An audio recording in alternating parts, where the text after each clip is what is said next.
Welcome to 100 Yards of Football, and this is our Football Legends segment.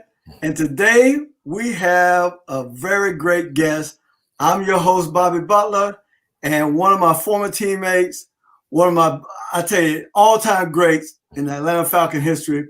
Before I introduce his name, let us show just a small little highlight film of him in action.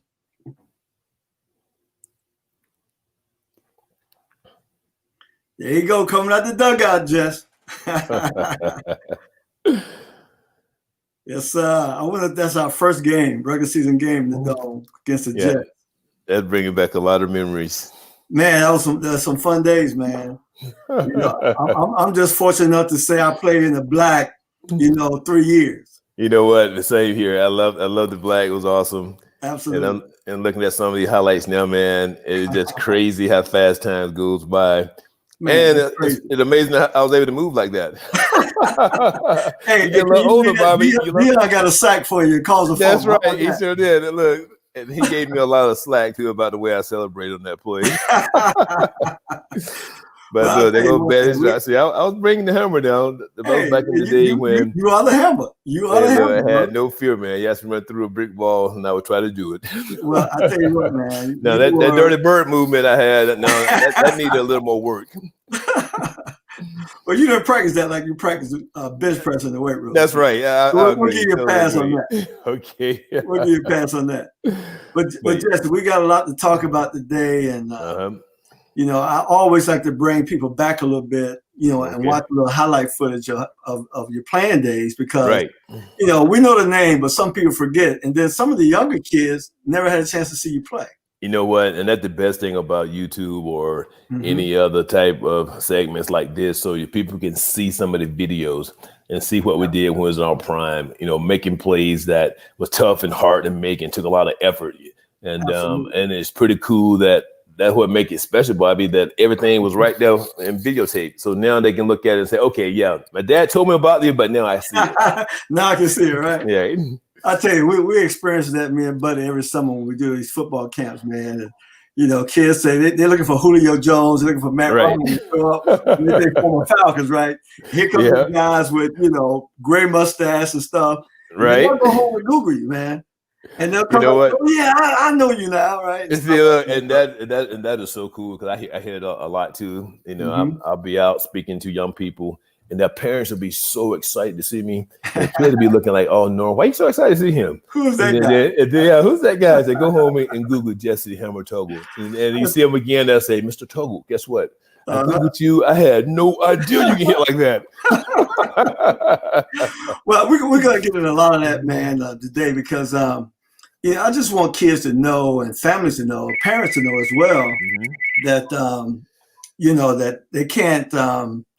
You don't have to go Division I, right, to get to the league. You don't have to do those things that a lot of them they're trying so hard to get. Absolutely. And there's nothing wrong with the hard work and the preparing and to have the dreams to do that, right? Right, absolutely. But if it don't work out that way, there are other routes. Absolutely. To get where you want to go in life, and so. I always say this, man. You just take, what you're given, right? And you make the best of it.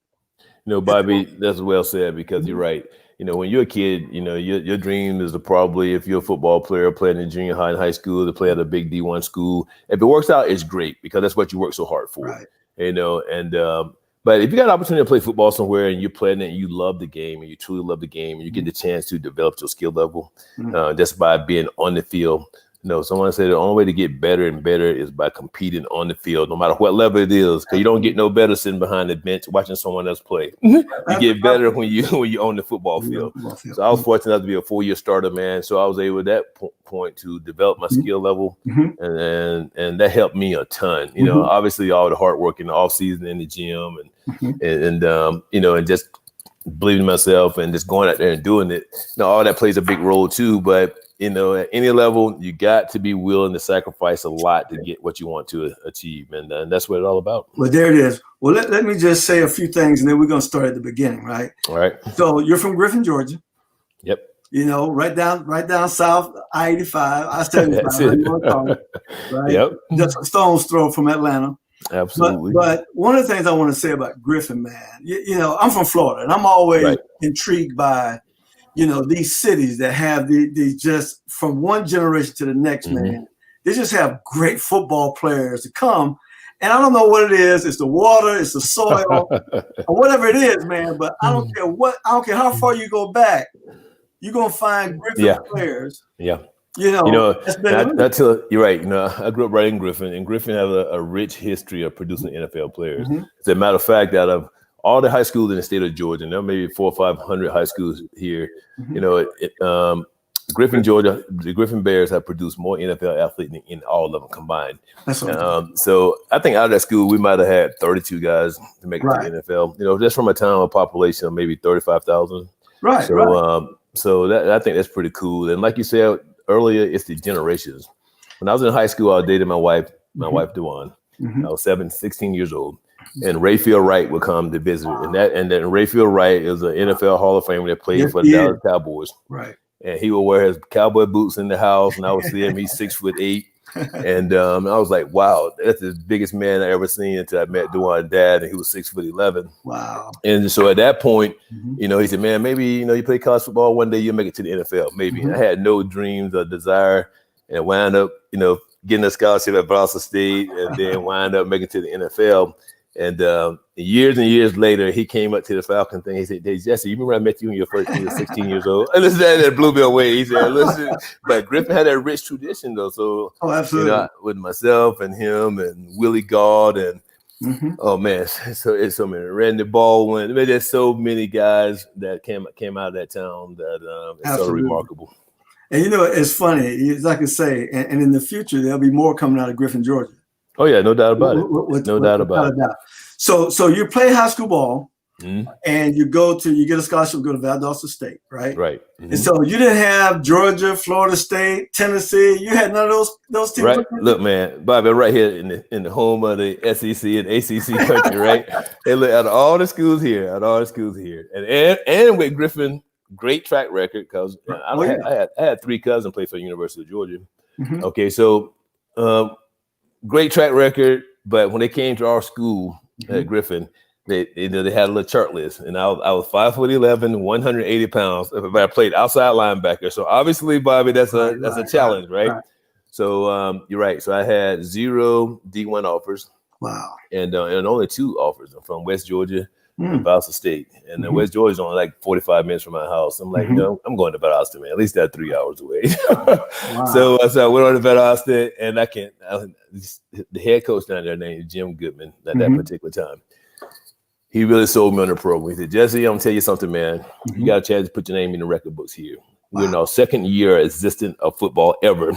Really? So literally, you got a chance to put your name in the record book for years. And that's what I did. I was a 4-year starter, made more tackles than anyone down there until Larry Dean recently broke my record. Right, okay. But until then, man, I had a lot of stats down there that was in the record book, and that was pretty cool. Wow. And that same guy, Jim Goodman, who was the head coach at a tiny Valdosta State, 2nd year program, wound up being one of the top scouts for the Denver Broncos for about 20 years. Oh, wow. Okay. Isn't that amazing? Wow. That is amazing, man. Yeah. But I tell you, so I'm always intrigued, right? This is one of the things that I do on a routine basis. So I'm watching Monday Night Football, or I'm watching Sunday afternoon football, NFL. And in the beginning of the game, there's a special moment for me. And I always do this, Jesse. I listen to the guys introduce themselves and say, "I'm Jessie Tuggle." Right. And then say, Valdosta State, right? And amazing. I'm always counting the schools that I've never heard of some of these names. Yeah. And that's what'll blow you away, Bobby, because you're right. Because as a fan, even a former player, and I'm a fan too, sometimes I've been watching like, wow, I had no idea the guy was from there. I had no idea he played there. Exactly. And it blows me away. And so for the young athletes, the NFL find talent. They'll find talent. So you just go out there and you bust your balls and do what you got to do and be halfway successful. The NFL will find the talent. Now the biggest difference is the chances you get. They'll give you one chance and may give a higher draft pick more chances. Right. But they will find you though. The one thing I would say about that, and that's the honest God truth. And that's the important thing because see, a lot of parents even think they got to push their kids to D1, Power 5 schools. Yep. And I tell them, I say, listen, man, just go where you fit in. Absolutely. And what you want to do, I always tell them this. Let's say Georgia is recruiting you. Let's say they sent you an offer in the mail. Right. But you never talk to one coach. Right. They don't call you. Right. But you got Mercer right down the street. They talk to you every day. When you come here, you got opportunity to come right away and play, but you don't hear from Georgia. But as a kid, you always want to go play for the University of Georgia. Always. What I can almost tell you, if you go there, it probably won't work out. You know what? I agree. If you're not their top guy, and they probably have 30, 35 scholarships, but they're gonna offer 60, and because they know a lot of them can't come or won't come. And you just keep moving up the ladder. But if you're on that bottom last one on signing day, and all of a sudden you get a call and say, hey, you know what? That scholarship came available. Right. And now you get there, you playing linebacker, and they got 15 linebackers there. There you go. And out of 15, 5 of them are 5 stars. Exactly. So at that point, you got to ask yourself, realistically, what are your chances of getting on the football field? Exactly. And sometimes I think that a lot of guys will sit there for 3 and 4 years and never touch it, never touch the field. Right. And then all of a sudden, when you think you're ready, they're gonna pull in another 5-star running back in your senior year. Right. And then they say, we're going with the youth now. And Bobby, people don't realize as parents, we both raised athletes. Those 4 years you get to college, they go by super fast, right? They go by so fast. So you just want to take you got to take advantage of opportunities, and that's how it is. You're there. You go in there for your education, the athleticism, the academic the athletic program, and everything else that you're trying to accomplish. Right. That's secondhand, but your goal, what you want to go, and what you're trying to do. But to be competitive, yes, you would love to play on the highest level, so that everyone can see you. But because of the way we live right now, Bobby, and media, you'll be seen. Because all of these small schools, everybody's on TV. Absolutely. Everybody got a media source that everybody can see. So you go and put the talent out, they will find you. They'll find you. And you're a great story. 14 years with the Falcons. A guy like Billy White Shoes Johnson. He went to a school that nobody's ever heard of. No. You think about a guy like Brent Grimes. Right. Absolutely. Played Division III football up in Pennsylvania. Absolutely. Nobody ever heard of the school he went to. Man, we know guys who are not just NFL players, but they're Pro Bowlers, right? That's it, Pro Bowlers. We're talking about my Uncle Rayfield Wright, my wife uncle, Fort Valley State, Fort Valley. Greg Lord, Fort Valley. Fort Valley. Okay, so many athletes come from these small schools, man, which is unbelievable. So with that being said, it just go and prove that, if you get an opportunity, it's up to you as an individual what you do with that opportunity. Right. And I'm just so fortunate that but sometimes, Bobby, you have to be dealt the right hand. Everything had to fall in place. And for me, it fell in place. Right. That's true. I do remember in 1987, being rookie, and I'm 16 linebackers. I'm number 16. I'm the last one. Guys kept getting injured, and I kept moving up the ladder. And back in those days, but we had 12 rounds draft picks. Right. And I can remember when the first preseason game started. And understand this, we was in camp for 6 weeks of 2 days. Now. Real 2 days. Real 2 days. We hit every day. And I like to hit, but I got tired of hitting. Okay, it was just too much hitting. All right, so guys kept falling off, and I just kept moving up the ladder. And I can remember when the first preseason game, I was the only rookie that actually started the first preseason game. Wow, that's awesome. Everybody kept getting injured. Right, that's awesome. Well, that gave me an opportunity. But I have fond memories of you, right? I'll never forget when you first came, and I saw you. I saw your stature, right? Yep. And I go, that guy is not very, very tall to be a linebacker because we had Buddy Curry and we had guys like Fulton Cockendall. In this 80s, this is when everybody back on the team was about 6'3", 6'4". You're right. Exactly. And so I remember, I don't know if it was the first few practices, but they had you playing Sam linebacker. Yeah, that's right. I said, if they got that dude playing Sam linebacker, he don't have a shot. That's exactly right. Hey, Bobby, you're not lying, man, because really, and when you're a short linebacker, you got to be on the inside. Right. And they had me at playing Sam. But they had counted me out, though, because really, I was just a body that came in, take a space. A camp body. I was camp body, a head coach, a college coach during Mike Cavs was my head coach at Boston State, and he knew Swamp Fox. Okay. And they said, okay, this is vitamin camp, so it's a buddy thing. But what they didn't realize, though, I was a 2-time all-state player in high school, played outside linebacker. And then I was a 2-time conference player at Boston State playing outside linebacker. Okay. And I was a 2-time All-American playing inside linebacker. You know what I mean? So right. Only thing that helped me out was I knew all the techniques, man. You know what I mean? And I said, look, and I always say, man, technique can beat size, man. And plus, Bobby, being a 500-pound bench presser helped a ton too. which they didn't know. They didn't know that I was that strong, right?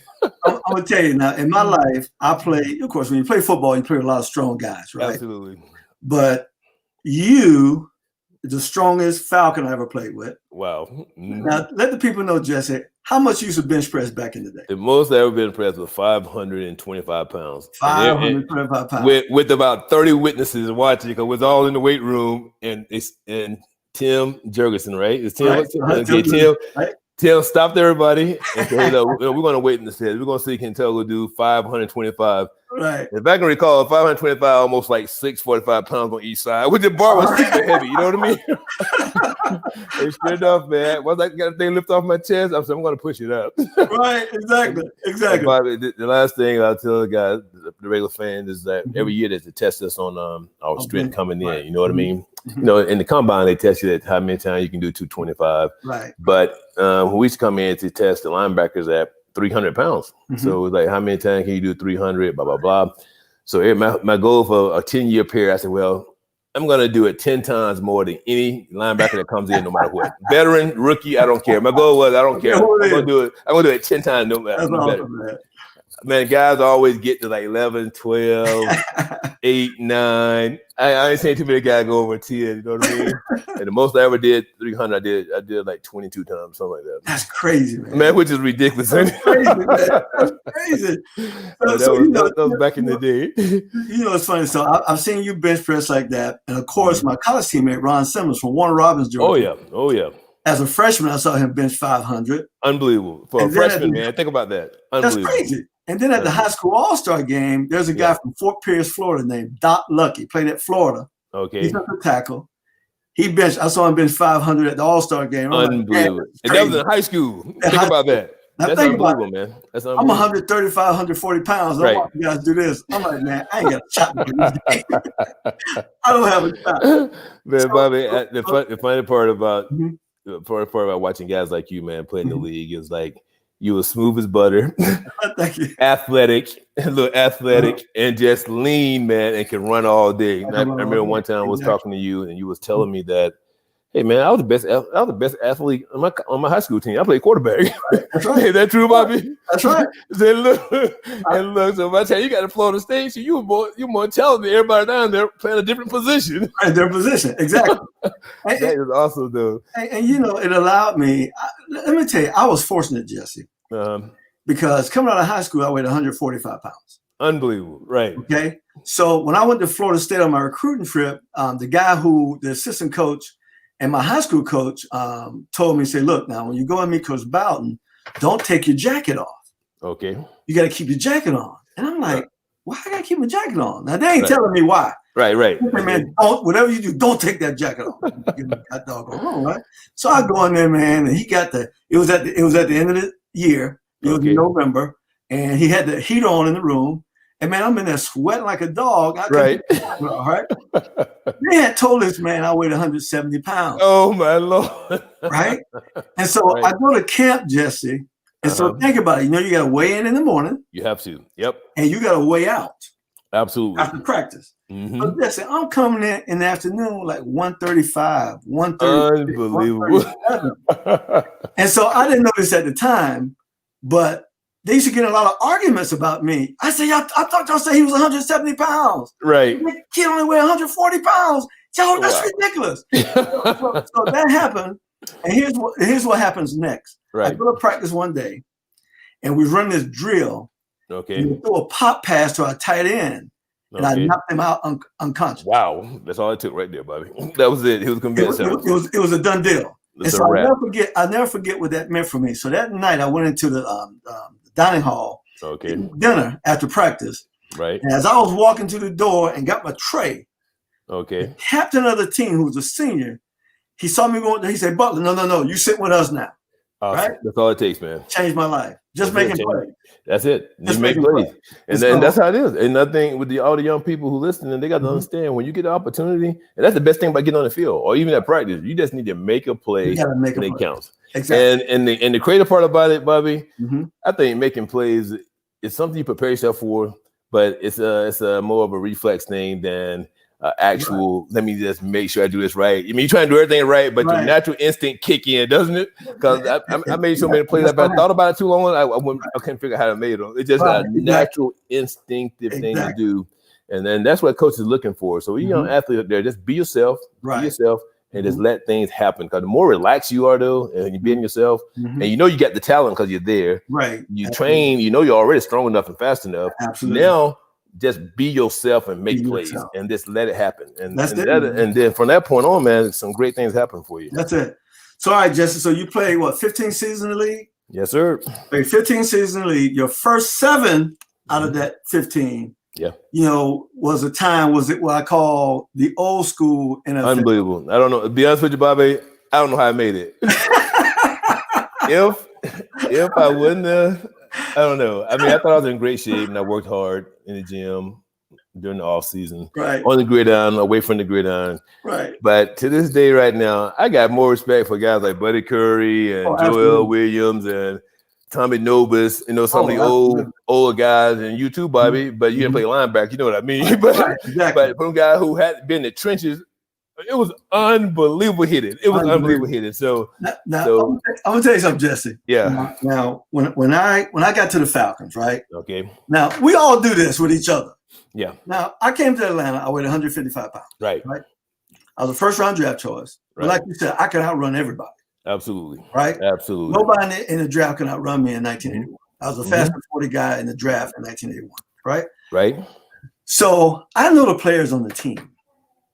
And I see William Andrews one day out of uniform, walking before we started, walking to somewhere in the hotel, right? Right. And I'm looking at him. I say, you know what? I'm gonna make my rep on him. Okay. I said, I get a chance because he didn't look like I thought he should look, right? Right. Okay, got it. What he look like?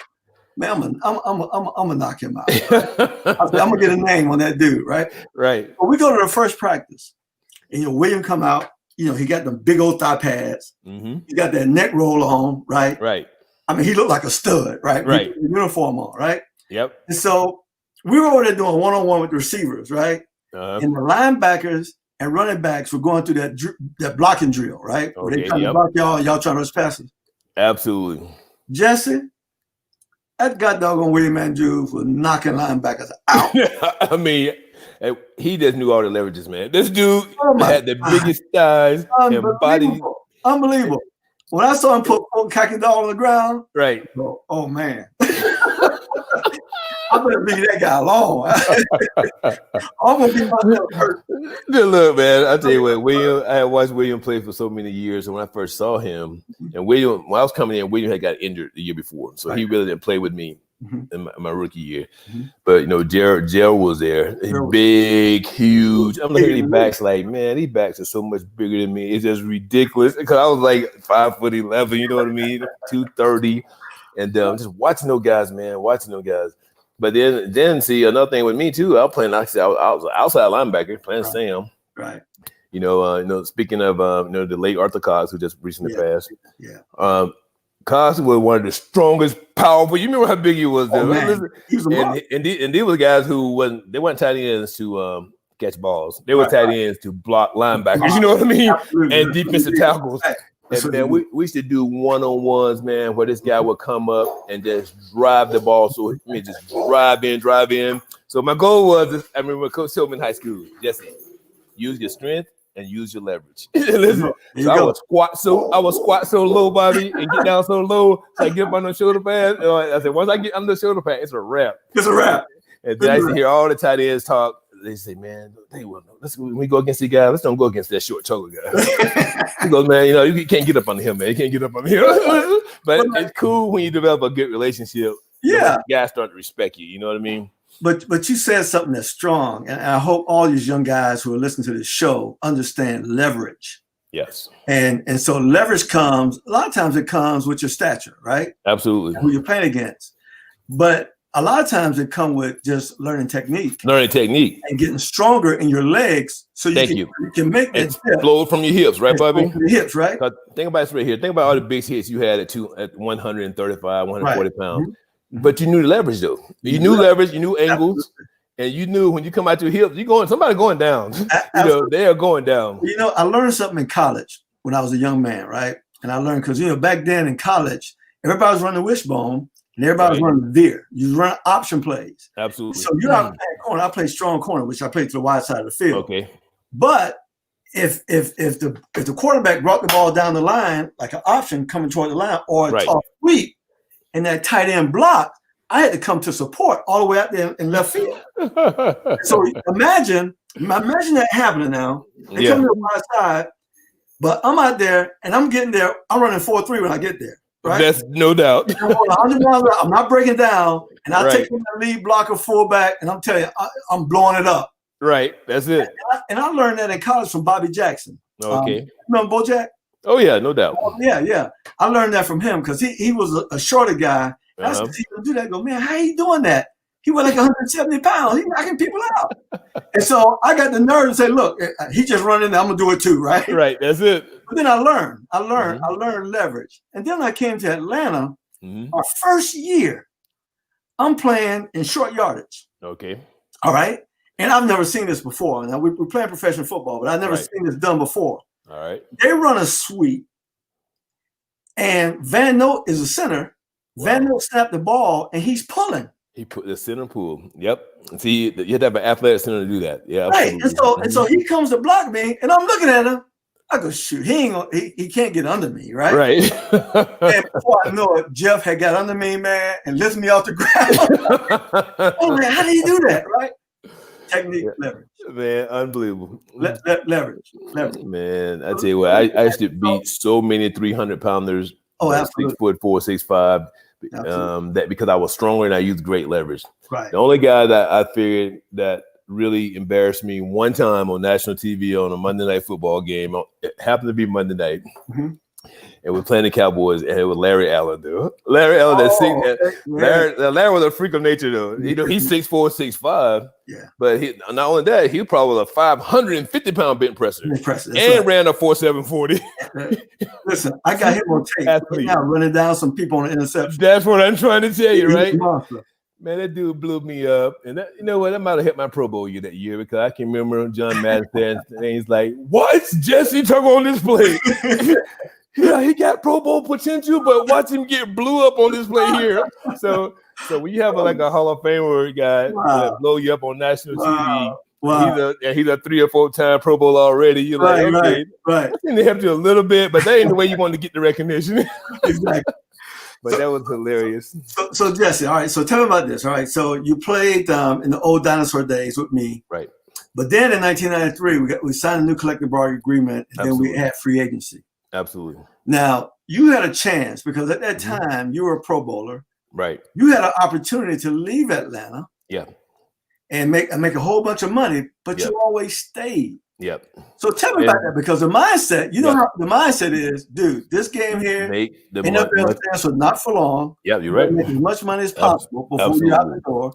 Yeah. But you stayed. Tell me about that. All right. When 93 came around, the first they came out where they had this thing called Plan B. Right. Where you wasn't a true free agent until that following year. So, my contract was coming up and I became a true free agent. Okay. I was in the off season and I had an opportunity to leave. Mm-hmm. But free agency was different than what it is now because we didn't know how much money you truly can make at this particular time. And we didn't know the security of the team you go into. Mm-hmm. There was no guaranteed contracts. Mm-hmm. Your signing bonus was basically your biggest guarantee. Mm-hmm. And but the Falcons came with a very unique offer for me, man. And right before I came a true season was over with, but you had to wait to that February or something before you became 100% free. So it was 2 months, 3 months in between time. And they would always approach me. I had 2 chances to become free agent, but during that time, they always came and approached me with a deal that was good, but not great. You know what I mean? It was good enough, great, but growing up here in Atlanta, you know, Georgia, my hometown, Falcons always been my favorite team. Right. It was just something about being loyal to the team at that particular time, which is, you know, it's totally different than it is now. You know, I don't blame no one for leaving for the money. I think when I look back, I might could have made a few 100,000 more, but nothing would have made me crazy rich. Right. But at the same time, I'm glad I didn't leave. Just for the legacy I have here, for people that knows me here in Georgia, you know, to have my name into the new Mercedes-Benz Stadium in the Ring of Honor. When I walk around in Atlanta, you know, people hear my name, they instantly recognize me. You know what I mean? And just for all the young people can see, man, that little guy there grew up in a dirt road in Griffin, Georgia. Went to a small Division II school in South Georgia and wound up playing 14, 15 years for the Atlanta Falcons. So, you know, it blows me away that all that happened. And, you know, my kids got opportunities to play here. And they even have a son now who playing for the Falcons that grew up right here in Georgia. That's crazy, man. That's crazy. It just blows me away that it happened right here in my home state. So with that being said, man, my younger self might have been saying, "Hey, man, just take the money," and my older self now saying, "You know what? I'm glad I didn't." I'm glad you made the right choice. It is what it is, and I'm glad I'm still here. And the Falcons will always be my team. Well, I'm gonna be honest with you. We're all glad you stay here, man. Yeah, I appreciate that. And that was different, and we got a chance to see, in my opinion, one of the greatest careers in Falcon history. I'm really praying, brother, because I really believe personally that you belong in the Hall of Fame. Man, thank you. I mean, Billy White Shoes Johnson belong in the Hall of Fame. Me too. I just hope that both of you guys can get in there in the near future, so that Rayfield Wright can't say he's the only Griffin native. That's right. You know what, Bobby? I do appreciate that. And you know what, man? One thing about you always spoke your mind and you always spoke the truth. And that comes from the first day when I saw you and I was trying to get some shoes from Whitey, that was our personal trainer. He wouldn't give me any because I wasn't a draft pick. And so, Bobby, you had to walk up to the window and say, "Hey, man, look at the shoes this guy got on, man. What's the NFL? He's got these new shoes." Bobby, I don't know if you remember that or not. But that was so funny to me. Wow. And that's amazing, man. Yeah, I'll tell you that take a way back, right? That take you way back. But that was so cool. I remember Whitey, Horace, the whole group, man. Man, I tell you what, I think the locker room family that we had was awesome. You know what I mean? We think back about all the people how life deal you cards, etc. You gotta make some decisions coming out of college. You gotta do all the right things. Then you get an opportunity to play professional football. You know, you get drafted, you come in as free agent, but you got an opportunity to make the team. You make the team, but then you're around people that you don't really know they're gonna be a part of your life forever. And you know, so I'm fortunate enough to have friends like you and Buddy and Joel and some of the guys who showed me the rope when I was in my prime. You know what I mean? Where I was, strong, I was athletic, but I really didn't know how to be a professional. But you guys really taught me how to be a professional, and that carried over. So when it was my turn, teach guys like Keith Brookins and all them guys, I tried to tell them guys what to do. And one thing I tried to illustrate to them more than anything, Bobby, was that the fact is you will get old, and NFL stands for not for long. And I can remember Keith Brookins rookie year in 1998, we go to the Super Bowl. Some 12 or 13, 14 years later, he retires. And he said, Jesse, you remember when we first talked about it when I was a rookie? I never made it back to another Super Bowl. I played 14 years in the NFL. I never made it back. Wow. And he goes, at that time when you're 22, 23, you think you're going to play in 5 Super Bowls. You know what I mean? Exactly right. So my advice to young players that even who at the level of the NFL right now are trying to get there, take advantage of every opportunity, because every year changes and nothing guaranteed. We're not talking about money. We're talking about your health. We're talking about your career. We're talking about everything. There's nothing, no guarantee. So don't take nothing for granted. Just go out there and continue to work hard. That's it, man. That's awesome. So you played in Atlanta for all those years. So now, of course, in my time when we played together, I think we played about 5-6 years together, Jesse, something like that. Yeah. What was your last year? 92. I played the first year. My last year was the first year in the Dome. I played 1 year. That's right. In the Dome. Okay, yeah. We played together 5-6 years. That's right. Yeah. And so we played for a lot of different head coaches. I don't know how many you played for. Man, I think I played for 5. I believe 5 or 6. Okay. So out of all 5 of those guys, all right, without putting you on the spot, and I think I know what you're gonna say. Yeah. Who's your favorite head coach? And listen, I'll tell you right now, my favorite one of all of them you got to have some personality. It had to be Jerry Glanville, though. I tell you what, Jerry Glanville was the most ideal coach that any player ever had the opportunity to play for. He was the guy. He was the guy. He made it fun. He took that kid game football that we all play as professional young men, and still made it a kid game for us. You know what I mean? But he had to perform, though. You had to go out there and perform. But he made it so much fun. June Jones was another favorite because he was a player coach. You know what I mean?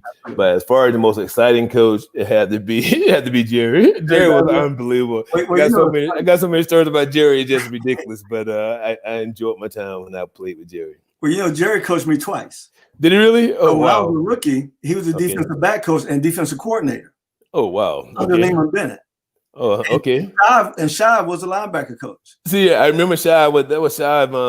I remember Shive telling me that story. Right. That is so cool. So my first 2 years, they got me, right? And then, of course, Dan Henning came in. And then after Dan Henning, we had Swamp Fox. Okay.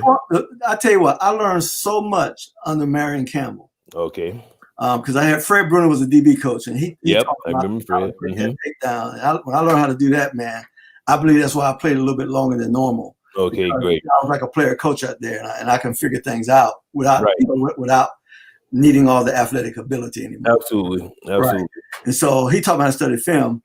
And then Coach Hannaford coached us partly that season. He sure did. I remember that. Yep. I love him.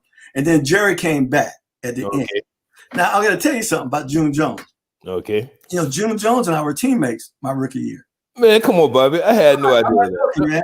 My 2 years, he's the backup quarterback to Barkowski. Wow. I don't know how that slipped my mind. Okay. So now, I'm going to tell you one of my favorite guys, right? Okay. He never coached me. As a kid, he was one of my heroes. I used to watch him play on TV. And then he became this great NFL coach for the Broncos. And then he came to the Falcons as Dan Reeves. Oh, right? Wow. Okay. Mm-hmm. Dan Reeves is one of my favorite coaches of all time. Awesome, man. Dan Reeves was great because he's the coach that we helped go to the Super Bowl with, obviously. Absolutely. And we had a love-hate relationship from the beginning. Uh-huh. And then our relationship just developed, to a good relationship. Right. And so my last 2 years I played with Dan, I had a great time playing with Dan. Right. But he had the real heart problem at that particular time. Right. I remember. Uh-huh. But I don't think that no one knows the game better. I'm telling you right now, man. Right. He was born to coach pro football. And he did it. He just made sure you took care of the little things. And Bobby, the little things take you a long way. A long ways. And that guy, he's a Georgia boy. He's from American, Georgia. Georgia, that's right. He's in a great high school program. Yep. A lot of people don't know this. He used to be a quarterback. Yeah, isn't that crazy? I thought he was always a running back. No, he's a quarterback. I know everything about him. I'm like those kids when I talk about Dan Reeves, right? Okay. And so he went to South Carolina. Okay. Played quarterback and running back. Okay. And of course, he ended up with the Cowboys doing his thing. And right. I can even tell him, man, when the first time I met him, I saw him at a burger place up in Swanee. Wow. And I started telling him about the touchdown pass he threw in the Ice Bowl against the Packers, back in 68. He's like, what? He looked at me. He said, "You remember that?" I go, "Man." I said, "When y'all lost that game," because I was always a Cowboy fan growing up. Got it. I cried like a baby. I cried like I was in the game. I had lost that game like that. And the guard jumped off sides and Jeffrey got pushed. And I'm like, man, how they going to cheat like that, boy? I cried like a baby, right? But so anyway, I love Dan. And, I know having the opportunity to experience that Super Bowl under him had to be a special year. That was a super special year, man. I think that's the way the season started off. Like I told you earlier, we started off at 2-0, then all of a sudden everything started to snowball for us. Right. Then we get toward the end of the season, Jerry gets sick.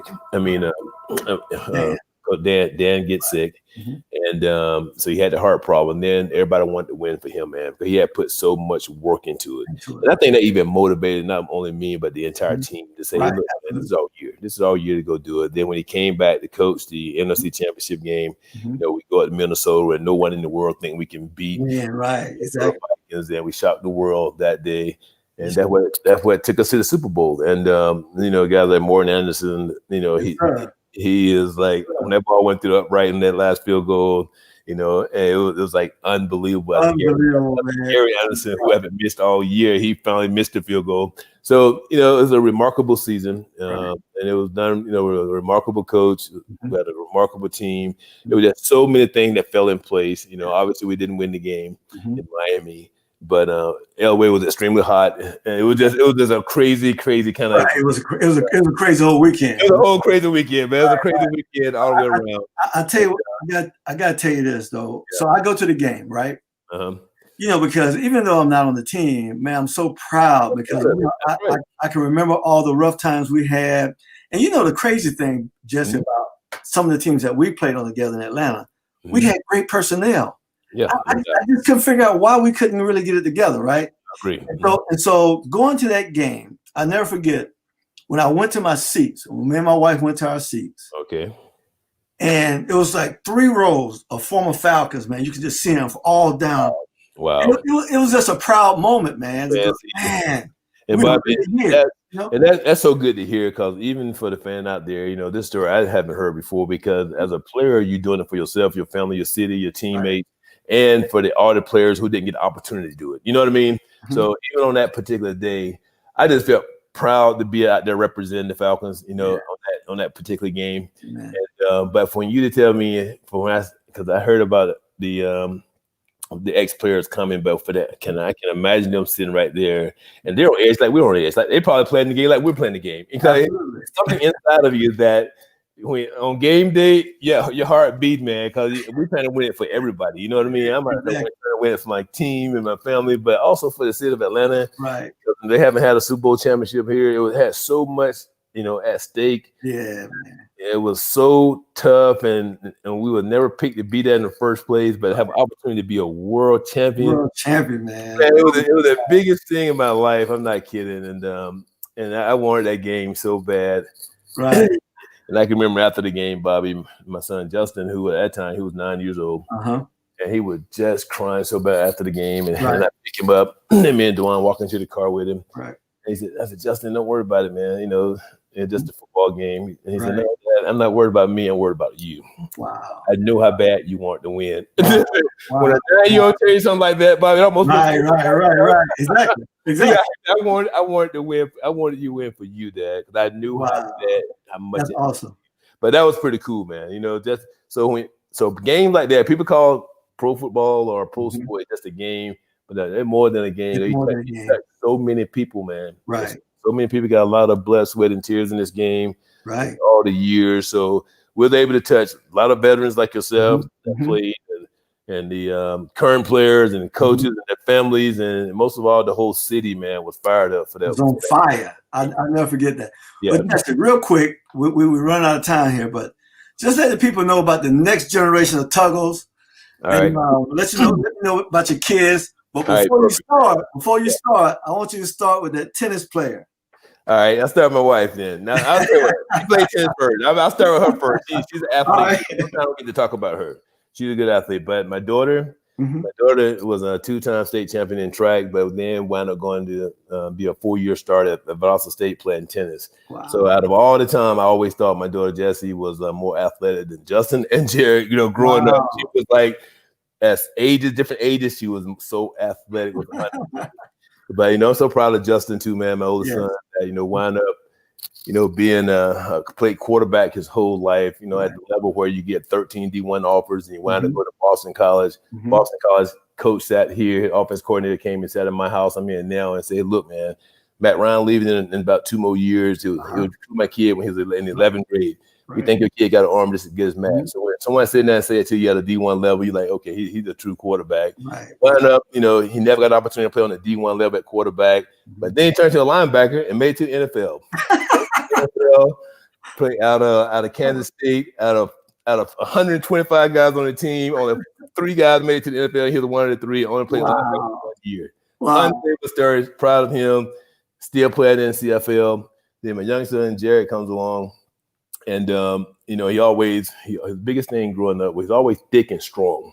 Okay. He wasn't that tall though. He always, man, I wish I was taller. I wish I was taller. I wish I was taller.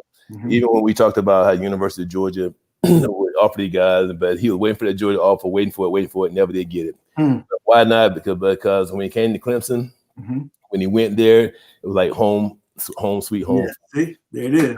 They fell in love with it, man. Got a chance to start there for 2 or 3 years in a row, and then come out, and we wanted to see how he would do in the NFL because he's only 6 feet tall. You know what I mean? That's awesome, man. Wound up getting drafted late. He thought he was gonna be a second-day guy. Wound up being in the 5th round, and actually his house caught a fire the day he got drafted. And it was just crazy drama. And then he's crying about he hope in the right place, and sometimes things happen for a reason. You know, he got drafted by the Falcons, and that part of the history. Man, and I've been so fortunate, man, you know, to have 3 kids that are super athletic. Hey, man. And I will tell you this right here. Then I got a grandson who's 2 years old. I mean, everyone at that age. I tell you, man, if you could throw a baseball like you, who taught you that technique, man? This kid can do so much. 2 years old. 2. Wait, you know, it's amazing. We do have a lot in common with our kids. Right. You know, back my son Bryce and Justin were born a few days apart. Ain't that amazing? Right. Yeah. And so I remember my last year with the Falcons in the Georgia Dome. I can remember those 2 guys in the locker room after the game just tackling each other in the locker room, right? All the time, yep. And they grew up to be best of friends their whole life. Man. And both of those guys ended up playing the NFL, and you know, and to this day, still good buddies. And then the most amazing thing, when they had their sons, they had their sons like a day apart. Unbelievable, man. Listen, I tell you, brother, man, it's crazy, right? Man, we got so much coming. It's unbelievable. I can remember so many times that I seen your son in the locker room, him and Justin, they always got along. And the one thing I would say about Bryce, he's the nicest, realest person that I think I ever been around. And Justin always says that Bryce don't change for nobody. You know what I mean? And that's the way he's been his whole life. But he one of the most athletic kids I think I ever seen as well. And for him and Justin have remained this close over the year, it speaks volumes, man. You know, watching, praising each other with the kids they're having as they become adults, and now they're dads. And both of their kids are athletic. You know, both are athletic. I can't wait to watch them over the years. I can't wait, man. We're grandparents, but with Bobby, that's the best part about being a grandparent. That's the best part. Spoil them and send them home, man. Well, listen, Jesse, man, thank you so much for being on the show, man. It's always a pleasure. Anytime we get together, man, you know, we just have a great time. And so appreciate you. Hey, guys, if you like the video today, make sure you comment, make sure you share it or subscribe. This is 100 Yards of Football. I'm your host, Bobby Butler, and we'll see you next week.